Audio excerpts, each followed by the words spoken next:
Hello viewers, WBCS ২০২৪ এর form fill up নিয়ে তো নানা রকম সমস্যা চলছে। তার মাঝেই আমাকে অনেকে অনেক রকম কোয়েশ্চেন করছে।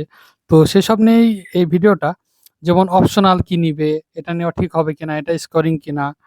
আ তাই নিয়ে কিছু আলোচনা করতে আসলাম তোমাদের সঙ্গে। যারা নতুন শুরু করছো, খুব সাবধানে অপশনালটা চুজ করবে। ১ নম্বর, তোমার যদি নিজের সাবজেক্টের উপর দখল থাকে, সেই সাবজেক্টটা যদি পিএসসির অপশনাল লিস্টে থাকে, তাহলে সেই সাবজেক্টটা নেওয়াই সবথেকে বেস্ট। কারণ সেই সাবজেক্টটা তুমি ৩ বছর পড়েছো। ঠিক আছে? তুমি প্রিপারেশন নিতে কবে ৩ বছর ৫ বছর চলে যাবে বুঝতেই পারবে না। বুঝলে? তো সেই হিসাবে বলব যে ৩ বছর যে সাবজেক্টটা পড়েছো, সেই সাবজেক্টটার উপর তোমার ১ নম্বর দখল যদি থাকে, তাহলে তুমি অবশ্যই সেই সাবজেক্টটা নিবে। আ এতে তোমার ডবল লাভ। ১ নম্বর হচ্ছে তোমার তো নিজের অপশনালটা ভালো হবে, ভালো স্কোর হবে। তোমার নিজের দখলটা তো থাকলোই। তার সঙ্গে তুমি ইন্টারভিউ এর সময়ও তোমাকে আবোল-তাবোল কোয়েশ্চেন ফেস করতে হবে না। তোমার নিজের সাবজেক্টের উপর কোয়েশ্চেন বেশি হবে এবং নিজের সাবজেক্টটা তুমি ভালোভাবে উত্তর দিতে পারবে। কিন্তু অন্য সাবজেক্টে যদি তুমি অপশনাল নাও, নিজের সাবজেক্টের যখন কোয়েশ্চেন করবে ইন্টারভিউ এ গিয়ে ৫ বছর পরে বা ৪ বছর পরে, তখন তুমি সেই নিজের সাবজেক্টটা দেখা গেল ভুলে বসে আছো। ঠিক আছে? এটা একটা খারাপ ইমপ্যাক্ট পড়ে। তো এটা গেল ১ নম্বর অপশনাল।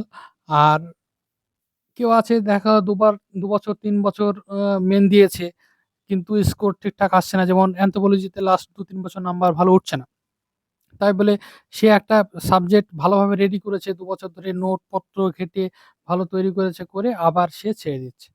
দিয়ে আবার একটা নতুন অপশনাল নিচ্ছে। কিন্তু অপশনাল তো একটা গ্র্যাজুয়েশনের সাবজেক্ট। সেখানে ৩ বছর পড়তে হয়। সেটা তুমি ১ বছরে তুমি নোট করলে, সবকিছু রেডি করলে ১ বছর ২ বছরে, তারপরে আবার সেটা ছেড়ে আবার নতুন করে শুরু করছো। এরকমভাবে অনেককে দেখছি যে ১ টা না ২ টো না ৩ টে অপশনাল তাদের চেঞ্জ করা হয়ে গেল এই কয়েক বছরে। ঠিক আছে? তো এটা একটা ব্যাড হ্যাবিট। তো এটা থেকে আমাদেরকে রক্ষা পেতে হবে। আমাদের যে সাবজেক্টটা তৈরি হয়ে আছে, সেটাতেই আমাদের আরো বেশি চর্চাটা জারি রাখতে হবে। তো বলা তো যায় না, এবছর নাম্বার পড়েনি তো কি হয়েছে? সামনের বছর নাম্বার পড়তেই পারে। সোশিওলজি অপশনাল লাস্ট ২ বছরে ভালো নাম্বার পড়ল। কিন্তু আগের কয়েক বছর তো নাম্বারই পড়েনি। তাই না? তো এটা একটা অনেকটাই ভাগ্যের উপর নির্ভর করছে। তুমি নিজের বেস্টটা দাও। তারপরে বাকিটা ভাগ্যের উপর ছেড়ে দাও। একইভাবে সেন্টার চুজ এর ক্ষেত্রে বলব। সেন্টার চুজ নিয়ে আলাদাভাবে আগে মনে হয় এরকমভাবে ভাবতে হতো না। এই ২০২২ আর ২০২১ এই দুটোর নাম্বারের সব ডিফারেন্স দেখে, মানে ডেসক্রিপটিভ এর নাম্বারে এত ডিফারেন্স দেখে ছেলেপেলেরা সব ভাবতে বসেছে এখন যে কোথায় চুজ করলে সামনের বছর আ ঠিকঠাক নাম্বার পড়বে। আমাকে এই নিয়ে অনেকে জিজ্ঞেস করছে। তো এটা আমি কিভাবে বলব বলো? আমি তো তাহলে আমাকে জ্যোতিষশাস্ত্র নিয়ে আলোচনা করতে হবে বা জ্যোতিষশাস্ত্র নিয়ে পড়াশোনা করতে হবে আমাকে। তবুও বলা সম্ভব না। তো সেটা সেটাও ভাগ্যের উপর ছেড়ে দাও। নিজের বেস্টটা দাও, তারপর বাকিটা ভাগ্যের উপর ছেড়ে দাও। তুমি দেখা গেল আ আ চুজ করতে গেলে এমন একটা জায়গা, যেখানে দেখা গেল লাস্ট ২ বছর নাম্বার পড়েনি। তো সেখানে চুজ করলে, দিয়ে দেখলে যে সে বছরও নাম্বার পড়ল না। আমার মনেও এরকম এসছিল। ঠিক আছে? এরকম একটা পরিকল্পনা এসছিল যে একটা জায়গা থেকে আমি ফর্ম ফিল আপ করব।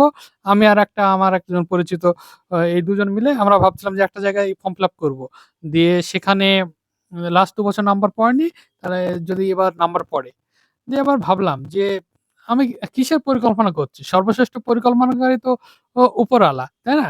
আ তো আমি দেখা গেল সেই জায়গাটা চুজ করলাম। তারপরে সেই বছরও দেখা গেল সেই জায়গাটা নাম্বার পড়ল না। তাহলে কিরকম কি একটা ব্যাড ইফেক্ট পড়বে বুঝতেই পারছো। আ তো সর্বশ্রেষ্ঠ পরিকল্পনাকারী আল্লাহ, আ বা উপরওয়ালা যেটাই বলো। তো সেই উপরওয়ালার উপর ছেড়ে দাও বাকিটা। আ তুমি নিজের বেস্টটা দাও। আমি সেই হিসাবেই ওই ডিসিশন থেকে বিরত থেকেছি এবং যেটা আমি চুজ করি কলকাতাতেই এ ফর্মটা ফিল আপ করেছি। ঠিক আছে? তো মানে উপরওয়ালার পরিকল্পনার সঙ্গে তুমি খেলতে যেও না। এটাই বলব। আ নিজের বেস্টটা দাও। এই দুটোই আলোচনা ছিল। আর বাকি আলোচনা যদি বলি ওবিসি, ওবিসি-এ, নিয়ে যে সমস্যাটা চলছে এখন, আ সেই নিয়ে তোমরা আ আর ১-২ দিন ওয়েট করো। যদি না চেঞ্জ হয় তাহলে এটাই ফিল আপ করে দিতে হবে। ওবিসি এ যেটাতে ফিল আপ হচ্ছে বা ওবিসি বি তে ফিল আপ হচ্ছে সেটাই ফিল আপ করে দিবে। অ্যা এবং কিন্তু রিভ্যালিডেট টা ইতিমধ্যে করে রেখো সবাই। আ পিএসসি নিশ্চয়ই অ্যাডমিট ডাউনলোড করার আগে হয়তো পুলিশ রিক্রুটমেন্ট বোর্ডের মতন একটা লিঙ্ক দিবে যে চেঞ্জ করার বা আপডেট করার রিভাইল ডেটটা। আমার যতটা ধারণা, এটা আমার জাস্ট একটা পরামর্শ বলতে পারো। কিন্তু আমি তোমাদের অন্য কিছু বলছি না। আমি একটা জাস্ট, আমাকে অনেকেই কোয়েশ্চেন করছে, তাই এটা আমি একটা জাস্ট তোমাদের পরামর্শ দিলাম। কোনো আমি নির্দেশ বা আমার পিএসসির অন্য কারো সঙ্গে আছে, লিঙ্ক আছে, এরকম কিছু ভেবো না। তোমরা তার সঙ্গে আরো একটা সতর্কতা যদি তোমরা অবলম্বন করতে চাও, একটা মেইলও করে রাখবে। আর যাদের পিএসসি কাছে পিঠে আছে বাড়ি, বা কলকাতায় যদি থাকো, তারা পিএসসিতে একবার ঢু মারতে পারো। চেয়ারপারসন ম্যাম বা সেক্রেটারি স্যারের সঙ্গে তোমরা সরাসরি এই বিষয়ে যদি কথা বলো, সেটাই সবথেকে বেস্ট হবে। আহ, এটাই আমার পরামর্শ রইল ওবিসি এ, ওবিসি বির এই সমস্যা নিয়ে। আর অনেকের নাল দেখাচ্ছে, এটাও অনেকে বলছিল যে পেমেন্ট করার পরে, যদি পেমেন্ট করা থাকে তাহলে ৩-৪ দিনে সব ডেটাগুলো সব ঠিক হয়ে যাচ্ছে। তো এটা আমি জানি না কতটা সত্যি। তো এটাও তোমরা একটা মনে আশা রাখতে পারো। আর তার সঙ্গে পিএসসির ফর্ম ফিলাপ, আমি বলব লাস্ট ডেট যেটা থাকবে তার ১ দিন আগেই তোমরা যেন করে ফেলো ফর্মটা ফিলাপ। আহ এটাই ছিল এই ভিডিওর বিষয়বস্তু। পরের ভিডিও আমার আসবে ডব্লিউবিসিএস ২০২২-এর গ্রুপ ডির পার্সোনালিটি টেস্টের এক্সপেরিয়েন্স নিয়ে। আজকে গ্রুপ ডি ইন্টারভিউ শেষ হয়েছে, কাল থেকেই আমার পার্সোনালিটি টেস্টের এক্সপেরিয়েন্স নিয়ে ভিডিও পরপর আসবে। আমাদের ৭০-৮০ জনের কাছাকাছি ক্যান্ডিডেট আমাদের পার্সোনালিটি টেস্ট দিয়েছে গ্রুপ ডির।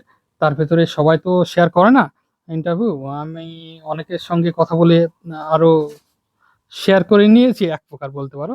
তো সেই আমার ৬০টার মতন আমার ইন্টারভিউ এক্সপিরিয়েন্স আমার কাছে আছে। তো একে সব ভিডিওগুলো আসবে।